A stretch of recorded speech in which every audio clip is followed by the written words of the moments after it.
Assalamualaikum warahmatullahi wabarakatuh. Selamat datang kembali di channel Tiga Putra. Ke teman-teman, saya cuma mau ngasih informasi ya. Dan ini saya tadi kebetulan dapat kiriman beras dari supplier dengan kemasan 50 kilo gitu ya. Seperti ini ya teman-teman. Dan setelah saya cek, berasnya itu ada 3 jenis gitu ya teman-teman ya. Ada 3 jenis. Jadi yang ini seperti ini. Ini adalah jenis Ciherang ya kalau di Sukabumi. Yang lebih terkenalnya IR64. Yang ini adalah beras Pandanwangi teman-teman ya. Kalau di Sukabumi ini namanya CN. Pandanwangi asli ini ya. Sedangkan ini adalah Rojo Lele teman-teman ya. Ini kalau di Sukabumi itu disebut muncul, beras muncul teman-teman. Nah, jadi begini ya teman-teman, ini juga menjadi solusi ya bagi teman-teman sesama pedagang beras yang baru mulai gitu ya. Yang baru membuka usaha, ini saya kasih solusi saja.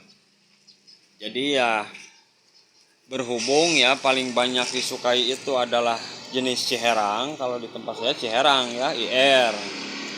Jadi untuk beras Pandanwangi seperti ini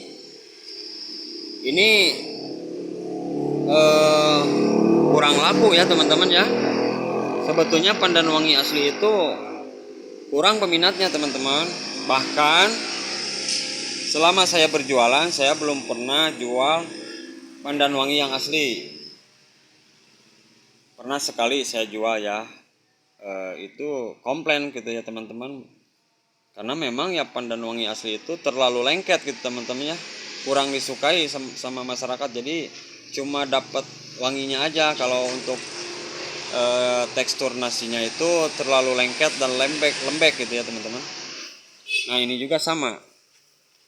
Beras muncul ini adalah ya cuma tukang nasi uduk atau nasi goreng yang suka ya. Karena ini juga agak perak gitu ya. Karena ini beras muncul di Sukabumi ya, terkenal dengan beras muncul itu agak perak kalau di sini. Nah berhubung, jadi ya solusinya saya dicampur teman-teman ya. Ini dicampur biar rata gitu. Jadi ini satu harga teman-teman. Jadi ya saya mencampur bukan untuk mencari keuntungan yang lebih gitu ya. Tapi saya mencampur untuk menyelamatkan salah satu beras gitu ya, karena beras yang Pandanwangi ini jarang ada peminatnya teman-teman ya. Jadi ya seperti itu teman-teman ya. Dan jika teman-teman menemukan beras wangi yang tidak seperti ini, itu ya mungkin seperti apa yang akan saya lakukan gitu ya. Jadi itu beras wangi yang dioplos, tapi dioplos tidak untuk mengambil suatu keuntungan. Jadi seperti ini ya teman-teman ya. Tergantung selera ya mau ukurannya gitu. Kalau saya 1:1 seperti ini 1, Pandanwangi 1, Rojo Lele 1. Nah, dan ini juga menurut saya ini adalah jenis beras yang nantinya kalau dimasak itu paling bagus teman-teman ya. Jadi ya pulennya dapat, wanginya juga dapat gitu ya teman-teman. Jadi seperti ini teman-teman ya. Nah, jadi seperti ini. Tuh agak kelihatan, agak ada IR-IR-nya gitu ya, agak panjang-panjang gitu ya. Nah, nanti seperti ini dikemas ya teman-teman ya. Nah, ini satu solusi saja gitu ya teman-teman. Jika teman-teman kedapatan beras seperti ini, ya kalau memang beras macam ini Rojo Lele banyak peminatnya ya gak usah. Ataupun ya beras Pandanwangi banyak peminatnya gak usah dicampur gitu ya. Itu nambah kerja aja. Tapi kalau di sini berhubung yang paling banyak suka itu yang seperti ini Ciherang, jadi ya saya dicampur dengan tujuan agar beras semua laku gitu. Dan juga cara mencampur saya seperti itu. Jika sudah jadi nanti saya dimasak dulu coba gitu ya. Tapi biasanya ini memang nasinya pas gitu ya teman-teman ya. pulennya dapat, wanginya juga dapat gitu teman-teman ya. Ya itu cuma tip aja dari saya ya bagi kalian yang baru buka usaha toko beras.